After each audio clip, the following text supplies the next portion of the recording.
आपका आज की वीडियो में स्वागत है। और आज जो वीडियो हम लेकर आए हैं उसका टाइटल है are Hindu scriptures fake and unscientific, what scientist say about it, analysis by AKTK। Well, देख लेते हैं ये वीडियो, लेकिन इससे पहले इस वीडियो के चैनल का लिंक जो आपको हमारी वीडियो की डिस्क्रिप्शन मिल जाएगा। सब्सक्राइब कर, लाइक, शेयर कर, फॉलो करेंगे चैनल को। उसके अलावा ब्लॉग चैनल का लिंक, इंस्टाग्राम का लिंक भी हमारी वीडियो की डिस्क्रिप्शन मिल जाएगा। सब्सक्राइब कर, लाइक, शेयर कर, फॉलो करेंगे। चलिए देख लेते हैं ये वीडियो। हिंदू स्क्रिप्चर्स बड़े ही साइंटिफिक हैं। अच्छा, साइंटिफिक, अब साइंस अलग होती है, मिथ अलग होते हैं। स्क्रिप्चर्स मिथ है और माइथोलॉजी को साइंस से अलग रखना चाहिए। साइंस की बात करते हैं ये लोग। अरे भाई, मॉडर्न साइंस और वैदिक साइंस दोनों अलग अलग चीज है। हाँ, अब तू तो गोबर साइंस भी निकाल देगा, भक्त कहीं का। आप सभी ने कुछ इसी तरीके का वार्तालाप अपने लिब्रांडो दोस्तों के साथ एक्सपीरियंस किया होगा जब भी आप उनके साथ कुछ ऐसा कॉन्वर्सेशन करते होंगे। लेकिन क्या आपके लिब्रांडो दोस्त ये बात कार्ल सागन, जो कि दुनिया के सबसे बड़े एस्ट्रोफिजिसिस्ट रहे हैं, उनको बोल सकते हैं? दुनिया हमारे ग्रंथों को पढ़ पढ़ कर ना जाने क्या क्या पेटेंट करा रही है, हम अपने ग्रंथों को गालियों पे गालियां दिए जा रहे हैं। तो आज की इस वीडियो में हम जानेंगे कि दुनिया के साइंटिस्ट भारतीय स्क्रिप्चर्स के बारे में क्या सोचते हैं, साथ ही साथ क्या हमारे जो स्क्रिप्चर्स हैं वो साइंटिफिक हैं या नहीं हैं। आप हमारे साथ बने रहिए, देखते रहिए आज की ताजा खबर।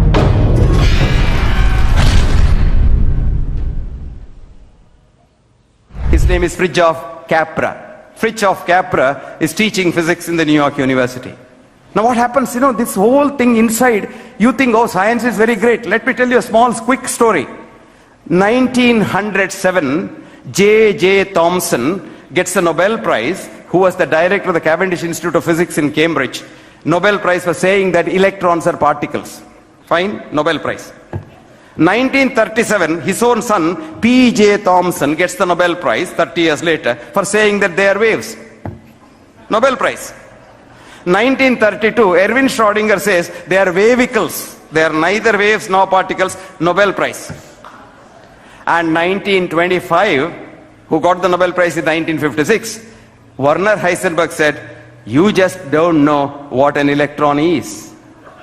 Because you just can't see it. How do I see Arun? When I look at Arun, a few photons from his body eject out and hit my retina, and then I know Arun is there. Now if one photon leaves an electron, the electron becomes non-electron.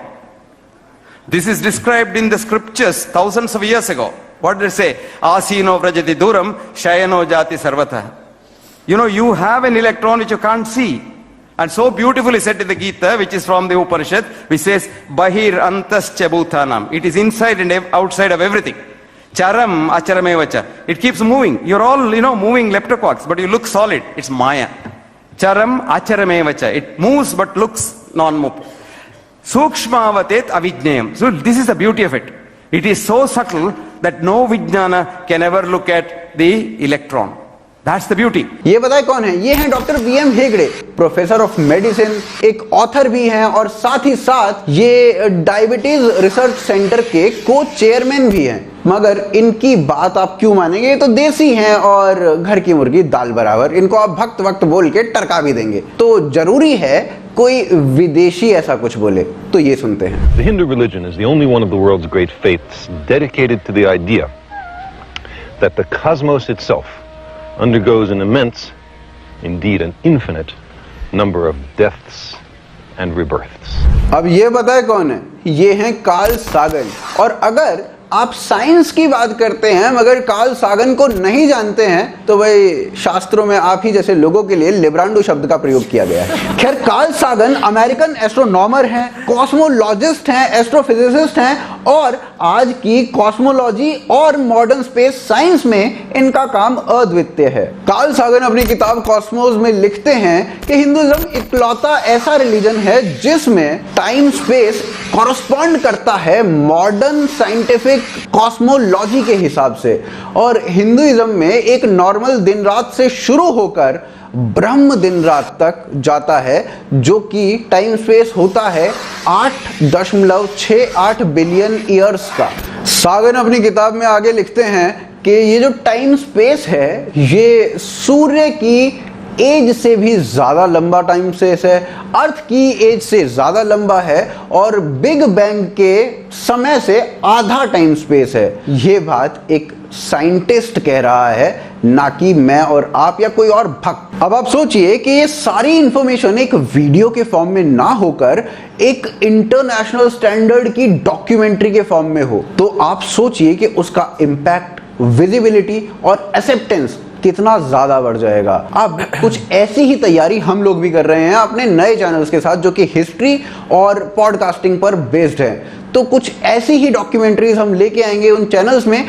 अब चलिए यहां से हम सीधा चलते हैं Karl सागन की किताब कॉस्मोस के पेज नंबर 213-214 पर। और इस पेज में क्या लिखा हुआ है जी? इस पेज में वो लिखते हैं भगवान शिव के नटराज अवतार के बारे में। और नटराज अवतार के बारे में लिखते हुए वो बताते हैं कि ये कॉस्मोस की पूरी जानकारी देने के लिए काफी है।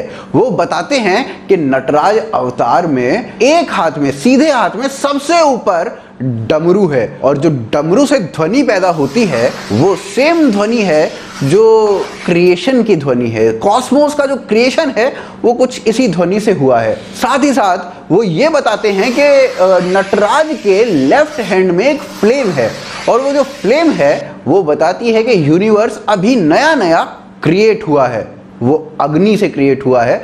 और साथ साथ वो कहते हैं कि करोड़ों सालों के बाद ऐसे ही डिस्ट्रॉय भी हो जाएगा। इसी पेज पर कार्ल सागन आगे लिखते हैं कि जब यूरोपियंस हजारों साल पहले की बिब्लिकल थियोरी की बात करते थे, तब मायंस जो थे वो मिलियंस साल पहले की बात करते थे, और हिंदूज बिलियंस साल पहले की बात करते थे।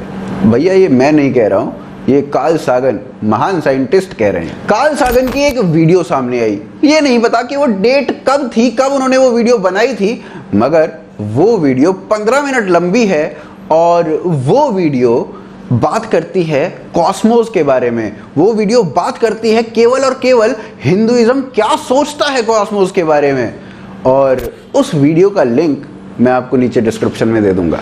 चलिए अब कार्ल सागन को छोड़ते हैं और आगे चलते हैं।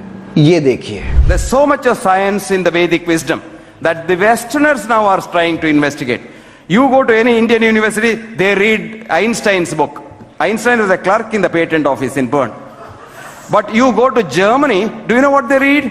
They read the Indian scriptures. The present president of the Max Planck Institute in Munich, with the best physics institute in the world, Hans-Peter Dürr, a good friend of mine, has got all our scriptures and he quotes these things. Now he has realized E is equal to M. You and I are taught E is equal to MC squared, isn't it? No, E is equal to M. And he calls it as A duality. And he was telling me, what is my nomenclature of A duality? Look at those Indian seers. They called it thousands of years ago as Advaita. No duality at all. Fascinating, isn't it? Germany में लोग हमारे scriptures को पढ़ रहे हैं in the name of science, और हम अपने ही स्क्रिप्चर्स को माइथोलॉजी, मिथ बोलकर मजे ले रहे हैं। और अभी Max Planck University of Germany, जो कि म्यूनिक में है, वहां पर ह्यूमन ब्रेन की स्टडी के लिए गीता पढ़ी गई, और गीता के आधार पर उन्होंने कुछ एक्सपेरिमेंट किए, और वो जो एक्सपेरिमेंट थे वो बिल्कुल डिट्टो वैसे ही थे जैसे गीता में लिखा गया था। और इसका जो लिंक है ना, वो मैं आपको नीचे डिस्क्रिप्शन में दे दूंगा, आराम से तल्लीन होकर पढ़ना। हम सब ने स्वास्तिक देखा है, हमारे सभी के घरों में स्वास्तिक बनाया भी जाता है। हाँ, लेफ्टिस्ट आपको बताते हैं या फिर यूरोपियंस आपको बताते हैं कि जो स्वास्तिक है ये हिटलर वाला साइन है, मगर कोई आपको ये नहीं बताता कि जो स्वास्तिक है ये हिटलर वाला नहीं है, और हिटलर का हुक्ड क्रॉस हुआ करता था, उसका स्वास्तिक से कुछ लेना देना नहीं था। स्वास्तिक जो बनता है वो कैसे बनता है वो बड़ा इंटरेस्टिंग है। स्वास्तिक बनता है ध्रुव तारे के अराउंड सप्त ऋषि से। सप्त ऋषि 7 तारों का समूह हमारे आकाश गंगा में, और वो साल के अंदर 4 पोजीशंस बदलता है, और उन्हीं की पोजीशंस को ध्रुव तारे के अराउंड अगर हम रखते हैं तो बनता है स्वास्तिक। चलिए अब बात करते हैं सदी के सबसे महान, आर्ग्यूएबली सबसे महान साइंटिस्ट की, जिसने हमें टेस्ला कॉइल दिया, जिसने हमें ऑल्टरनेट करंट दिया, रेडियो दिया, जिसने हमें टेलीफोन दिया, जी हाँ, निकोला टेस्ला की। तो निकोला टेस्ला की autobiography the life of Nikola Tesla और उनके ऊपर लिखी गई दूसरी किताब द ग्रेटेस्ट अचीवर्स, उनके अंदर निकोला टेस्ला की जब बात करते हैं तो साथ साथ बात करते हैं वैदिक धर्म की। वहीं नील्स हेनरिक डेविड बोर जो कि एक फिजिसिस्ट हैं, डेनिश फिजिसिस्ट हैं, वो अपनी किताब the God is not one के पेज नंबर 144 में लिखते हैं कि भाई मेरे को जब भी क्वेश्चंस पूछने होते हैं तो मैं उपनिषद पढ़ता हूं, मेरे मन में कुछ सवाल आते हैं तो मैं उपनिषद पढ़ता हूं। योग हमारे पास हजारों सालों से था, मगर जब योग योगा हो गया तब हमने उसके महत्व को पहचाना। जब उसकी एक्सेप्टेंस विदेशों में हो गई तब हमने उसके महत्व को समझा। आज से कुछ साल पहले इंडियन साइंस कांग्रेस ने एक पेपर लिखा और उसमें बताया कि महर्षि भारद्वाज ने प्लेन बनाने की पूरी विधि बता रखी थी और एविएशन के ऊपर हमारे पास 97 बुक्स रखी हुई हैं और साथ ही साथ उसके अंदर 500 गाइडलाइंस हैं कि किस तरीके से प्लेन को बनाना है। और उन्होंने ये भी बताया कि प्लेन जो है, इसका यूज जो है वो एक कॉन्टिनेंट से दूसरे कॉन्टिनेंट, एक देश से दूसरे देश में जाने के लिए किया जा सकता है, जो कि हवा में उड़ सकता है। और इसी एविएशन स्क्रिप्ट्स के ऊपर साइंस टीवी ने एक डॉक्यूमेंट्री बनाई थी, 2-3 मिनट की डॉक्यूमेंट्री थी, वो आप देखिए। University of California at Irvine, April 2017. Aerospace engineer Travis Taylor has obtained a model of an aircraft. उसमें उन्होंने बताया था कि पूरे उसी हिसाब से जैसे इंडियन स्क्रिप्ट्स में लिखा है वैसे प्लेन बनाने का तैयारी किया गया और उसके बाद वो प्लेन हवा में उड़ा भी। Whose design specifications are based solely on information gleaned from ancient Indian texts that are believed to have been formally set to writing in 500 BC. The aircraft model, created using details garnered from the ancient Indian texts, has proven to be flight-worthy. Is it possible that by studying the ancient Indian texts, we may be able to recreate advanced technology that existed thousands of years ago in India? मगर बड़ी ही आसानी से हम कह देते हैं तू तो भक्त है, तुम्हारे स्क्रिप्चर्स तो मिथ हैं, माइथोलॉजी हैं, इनमें कुछ रियलिटी है ही नहीं, साइंस और इसका कुछ लेना देना ही नहीं है। तो भैया ऐसे लोगों को मुंह तोड़ जवाब है ये वीडियो, और ऐसे लोगों के लिए मुंह तोड़ जवाब देने वाली डॉक्यूमेंट्रीज भी हम बनाना चाहते हैं। तो आप हमें सपोर्ट कीजिए, सपोर्ट के लिए लिंक जो है वो डिस्क्रिप्शन में दिया गया है। आप हमारे साथ बने रहिए, देखते रहिए आज की ताज़ा खबर।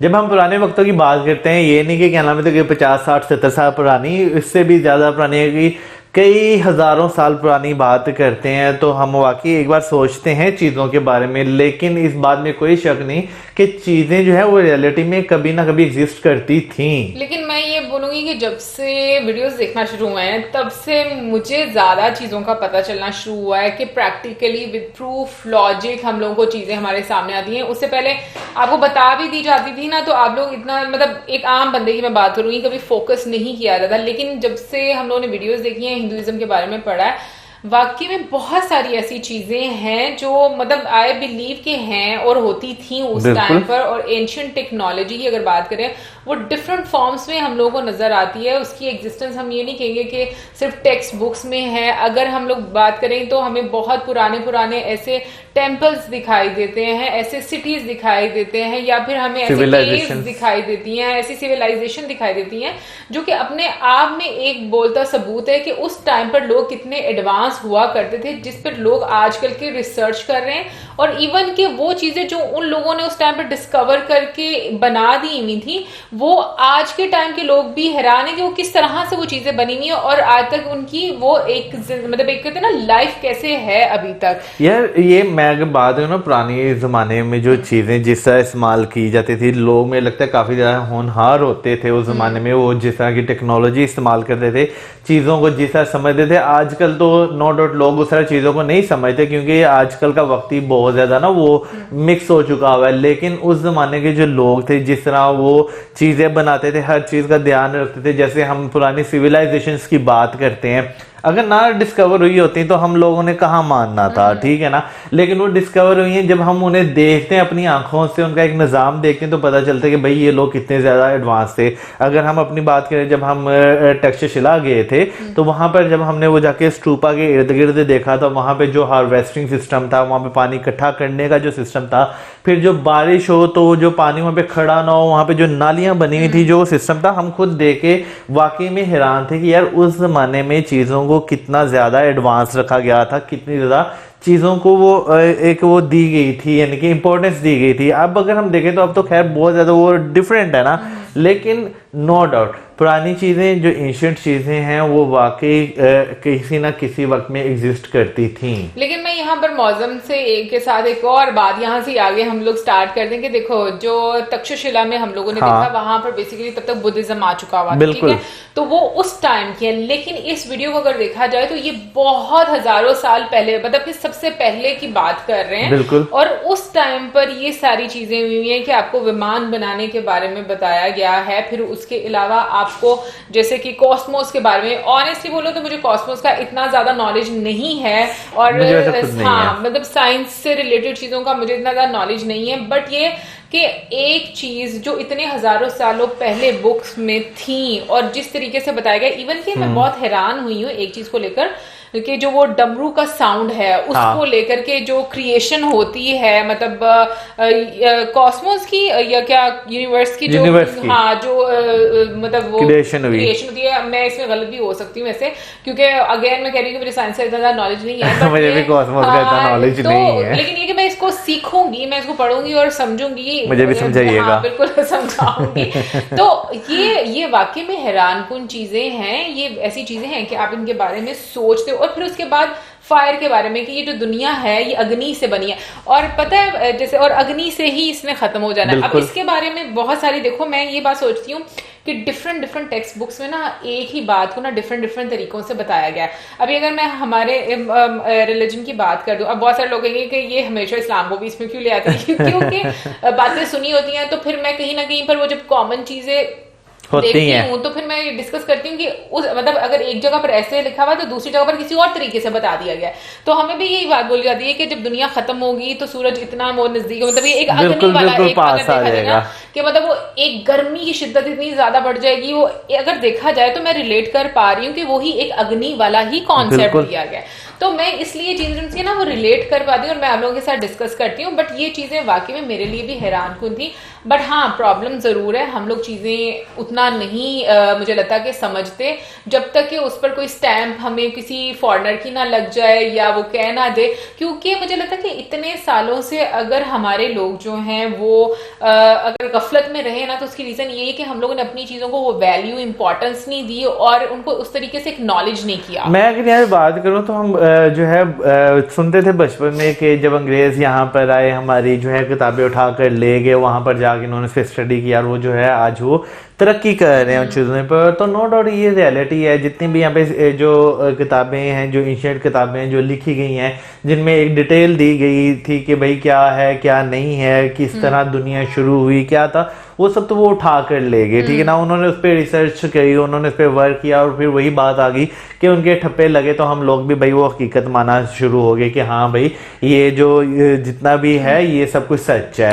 तो ये जो है ना वाकई इत्तेफाका जो है हम लोगों ने खुद पैदा किया हुआ है यहाँ पर अपने जो है ना एक सब कॉन्टिनेंट में, कि भाई वो उनकी थ्योरियां सही हैं, हमारी थ्योरियां जो हैं वो पता नहीं शायद मिथ्स हैं। और हम जो है पाकिस्तान में बात करें तो हमें भी वही वो पता नहीं कौन से घिसे पिटे जमानों के, नहीं मैं बुक्स की बात करने लगा हूँ, आउटडेटेड बहुत बुक्स हैं। हाँ। मुझे तो पूरी बात कर लेने दिया करें ना, कि मैं वही बात कह रहा हूँ कि हमारे यहाँ पे भी जो बुक्स पढ़ाई जाती है वो पता नहीं वो कौन से घिसे पिटे वही थ्योरियां हैं, वही अंग्रेजों की जो यहाँ पर पहले दे दी गई हैं, हमें बता दी गई, हमने उन्हें नहीं पढ़ना। लेकिन वो जब एक चीज को अपने वर्ड्स में ट्रांसलेट करके हमारे पास लेकर आते हैं ना, हम कहते हैं हाँ भाई ये सही बोला इन्होंने। मैं यहाँ पर ना एक और बात बोलना चाहूंगी, ये मुझे ना थोड़ी सी अजीब सी बात लगती है कि हम लोग अंग्रेजों को तो पढ़ सकते हैं, ठीक है ना, लेकिन हम लोग हिंदू टेक्स्ट बुक जो है वो नहीं ऐड कर सकते। मुझे लगता है कि अगर आपको ज्ञान कहीं से भी मिलता है आपको वो ऐड करना चाहिए। जैसे सऊदी ने अभी रिसेंटली भाई अपने जो रामायण को जो है वो ऐड किया है अपने करिकुलम में, बहुत अच्छी बात है, आप लर्न करना चाहिए आपको चीजों को। और उसके अलावा जैसे कि मतलब मैं ये कहूंगी कि अभी भी स्टिल वहां पर जर्मनी में जैसे जिक्र किया गया कि वहां पर पढ़ाया जा रहा है और चीजें सिखाई जा रही हैं बच्चों को। इवन के अगर देखा जाए तो बहुत अरसे तक मुझे लगता है कि गफलत में रहने की वजह से ही हम लोग इतने ज्यादा पीछे हैं। बट एक मैं चीज यहाँ पर बोलना चाहूंगी, क्योंकि हम लोगों ने रामायण देखी, ठीक है, हम लोगों ने हनुमान जी का वीडियो देखी, फिर उसके बाद हम लोगों ने महाभारत देखी, और बहुत सारे लोग पूछ रहे थे कि मैं कौन सी वाली महाभारत देख रही हूँ, तो मैं बी आर चोपड़ा की महाभारत देख रही हूँ और मुझे देखने का इतना मजा आ रहा है, राजबब्बर जी वाली। हाँ, और इतना मजा आ रहा है कि मतलब मेरा दिल करता है मैं अभी जल्दी जल्दी से नेक्स्ट एपिसोड देखूं। बट ये कि कल वैसे मैंने 2 और एपिसोड देख लिए थे, हालांकि मैंने डिसाइड ये किया कि एक दिन में एक एपिसोड देखना है, बट क्योंकि और बहुत सारे काम होते हैं उसके साथ साथ, तो लेकिन इतना मुझे मजा आ रहा था। इन सबको देखने के बाद मैं ऑनेस्टली बताऊं, बहुत सारे लोग ये बात बोलते हैं कि ये मतलब एक कॉन्सेप्ट होता है कि भाई ये रिलीजियस चीजें हैं। मुझे ये रिलीजियस चीजें नहीं लगी कोई भी। मुझे क्या लगा कि उसमें एक लेसन दिया हो गया है कि लोग कैसे बिहेव करते हैं, या आपको राजनीति कैसे करनी है, पॉलिटिक्स, आपको किस तरीके से सिचुएशंस को हैंडल करना है, आपको अपनी ताकत का इस्तेमाल कहाँ पर करना है, आपको अपने इमोशंस कहाँ पर इस्तेमाल करने हैं, किस किस तरीके से चीजें होनी चाहिए। तो मेरे लिहाज से जो मैंने चीजें देखी हैं, मुझे तो उसमें बिल्कुल भी वो चीज नजर आती कि मुझे कोई मिथ लग रही हो, या मुझे इस तरीके से अभी साइंटिफिकली चीजें प्रूव हो रही हैं तो हम लोग उन चीजों को मान रहे हैं। तो आई होप कि आगे मजीद और रिसर्च अपने ही लोग करें, और उसको मैं ये चाहती हूँ कि मतलब पूरी दुनिया में ये चीजें होनी चाहिए कि जहां से आपको ज्ञान मिले आपको ले लेना चाहिए, और बहुत हम्बल होकर लेना चाहिए, क्योंकि मुझे लगता है कि इससे बड़ी और कोई बात नहीं होती कि आप चीजें सीख रहे हैं किसी से और कोई आपको सिखा रहा है। Well guys, we equally feel proud क्योंकि हमारे एंसेस्टर्स सेम रहे हुए हैं, तो भाई हाँ भाई हमें वो होना चाहिए ना, प्राउड फील करना चाहिए। क्योंकि मैं जो चीजें महाभारत में अब देख रही हूँ, जिस तरीके से वो देख रही हूँ स्टोरीज, तो मुझे बहुत अच्छा लग रहा है वो देखकर। एंड आई होप आगे और मजीद आपके साथ चीजें फिर मैं डिस्कस करती रहूंगी जैसे जैसे मैं देखती जाऊंगी। और इसी के साथ मैं इजाजत, लेकिन जाने से पहले मैं आपसे पूछना चाहूंगी कि आपका क्या सोचना है इस टॉपिक के बारे में, जरूर बताइए कमेंट सेक्शन में। और इसी के साथ मैं video like, subscribe, share, good bye.